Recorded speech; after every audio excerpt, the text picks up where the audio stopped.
Mr. Chairman, I want to thank you and the ranking member for holding today's hearing. I want to thank Ranking Member Engel for pushing for this hearing, and I want to welcome our very distinguished panel.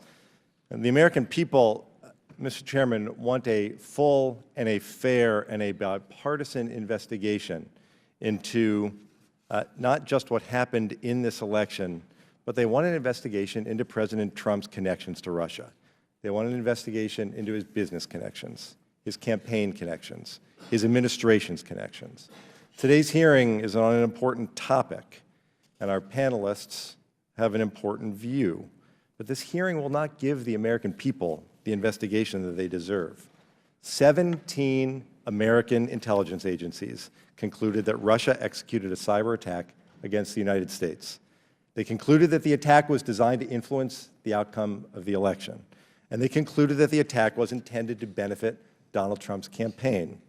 How can we proceed with a hearing on Russia's involvement in Europe while ignoring the unresolved questions around this attack? What credibility do we have?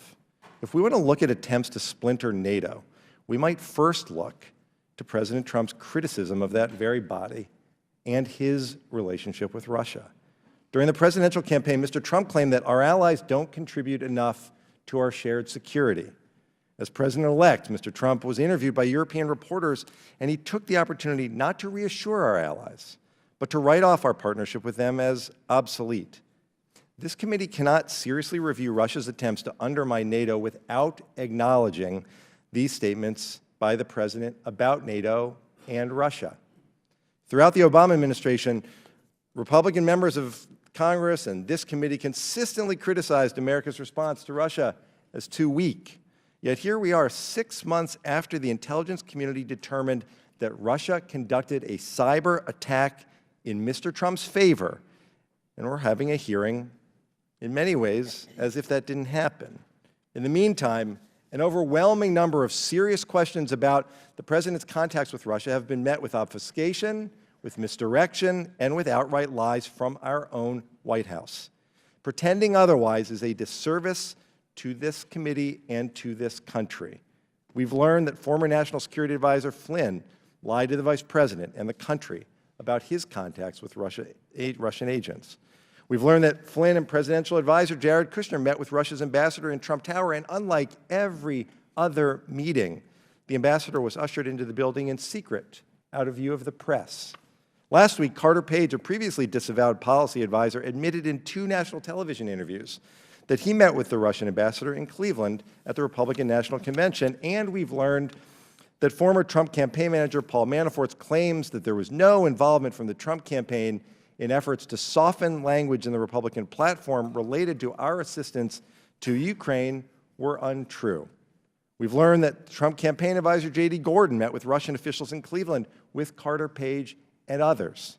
We've learned that they advocated for the change in the platform language.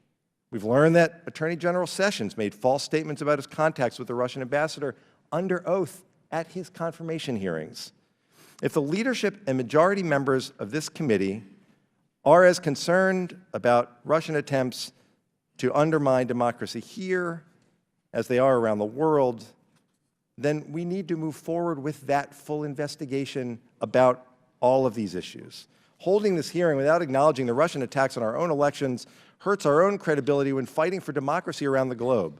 I would ask every member of this committee, from both sides of the aisle, to join in calling for a bipartisan investigation to answer the questions the American people have about the health of our own democracy. Without it, those unanswered questions will be a thorn in the side of this committee. I would ask my colleagues on both sides to join in demanding an independent commission and a special prosecutor to do the job that the Attorney General is unable to do. Our responsibility on this committee is to exercise meaningful oversight of the foreign policy of the United States. And I commend the chair and ranking member for taking that responsibility seriously. But no one watching this hearing should rest any easier that we've examined Russia's relationship with the Trump campaign and the Trump White House.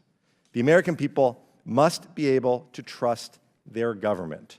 And until there is a full investigation into the Trump campaign, the Trump White House, and the Kremlin, and until we see the president's tax return to fully understand the extent of the Trump family's business relationship with Russia, the motives of the White House's foreign policy decisions will be in doubt at this very moment when American leadership is needed the most. I yield back.